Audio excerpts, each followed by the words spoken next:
మా గలం వినిపించడానికి మీ అందరికీ ఓకేనా?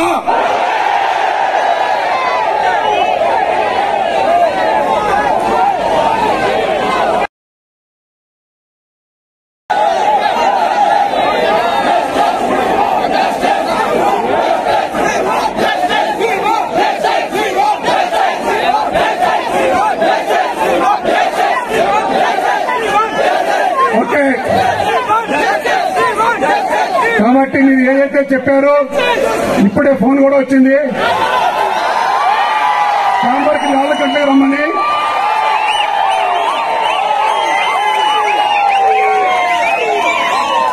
అలాగే చిరంజీవి గారు కూడా ఇప్పుడే 3 గంటలకు రమ్మని చెప్పారు. అలాగే ఎందుకంటే వారు కూడా చూస్తూ ఉన్నారు కాబట్టి ఇప్పుడే ఫోన్ వచ్చింది, ఇప్పుడు అందరికీ మెసేజ్ వచ్చింది 4 గంటలకు రమ్మని. ఇన్ని రోజులు కష్టపడ్డారు, డాన్సర్స్ ఎంత కష్టపడ్డారో వాళ్ళిద్దరూ మనం ఏంటి కూర్చోవడం ఏంటి తీసుకోవడం ఏంటి, వద్దు మనం కష్టపడదాం, వాళ్ళ కూర్చోబెడదాం, మనం చూపిద్దాం, మన స్కిల్ చూపించి మన స్కిల్ చూపించే ఈ రోజు బయట డాన్సర్స్ కానీ అందరినీ. ఇప్పుడు డాన్సర్స్ ఎంతమంది అండి ఈ రోజు నెంబర్ 1. ఒకప్పుడు డాన్సర్స్ అక్కడి నుంచి వచ్చేవారు, డాన్స్ మాస్టర్ ఎక్కడి నుంచి వచ్చేవారు, ఈ రోజు ఎక్కడి నుంచి ఉన్నారు. అలా పేరు అంటే 24 యూనియన్లు కష్టపడితే సినిమా వస్తుంది. ఆర్ట్ డిపార్ట్మెంట్ అందరూ పేరు చెప్తారు.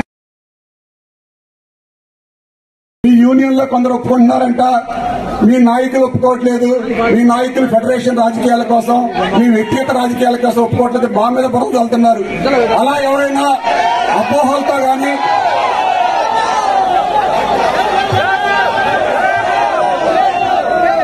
తొమ్మిది గంటల నుంచి 9 గంటల కాల్ షీట్ ఒప్పుకోవడానికి మీ అందరికి అంగీకారమా కాదా?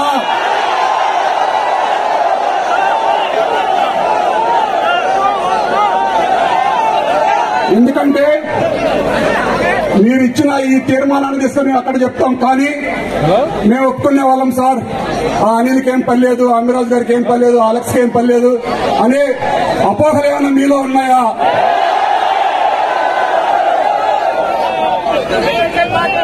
ఏది ఏమైనా ఇక్కడ 24 యూనియన్ సభ్యులందరినీ తీసుకెళ్లాం కాబట్టి మీ తరఫున ఆ 3 నాయకులు ఎన్నుకున్నారు, బాగా పనిచేస్తారని. ఆ 3 నాయకులు మా 3 ఎన్నుకున్నారు. మేము కూడా అందరి దగ్గరికి 70 మందిని తీసుకెళ్లాం కాబట్టి. కానీ మేము మీ నిర్ణయాన్ని మేము అక్కడ తెలియజేస్తుంటే కొందరు కావాలని మా మీద అనగదొక్కే ప్రయత్నాలు, వారి నోరు నొక్కేయాలి, వాడు ఎక్కువ మాట్లాడుతున్నారని ఇష్టం వచ్చినట్టుగా మాట్లాడుతున్నారు, వ్యక్తిగత అంశాల్లోకి వెళ్లి మాట్లాడుతున్నారు. కానీ మేము ఒకటే చెప్పేది, ఏదైతే ఇప్పుడు కార్మికులు నిర్ణయించారో ఆ కార్మికుల నిర్ణయానికి మేమందరం కట్టుబడి ఛాంబర్ లో మా గలం వినిపించడానికి మీ అందరికీ ఓకేనా?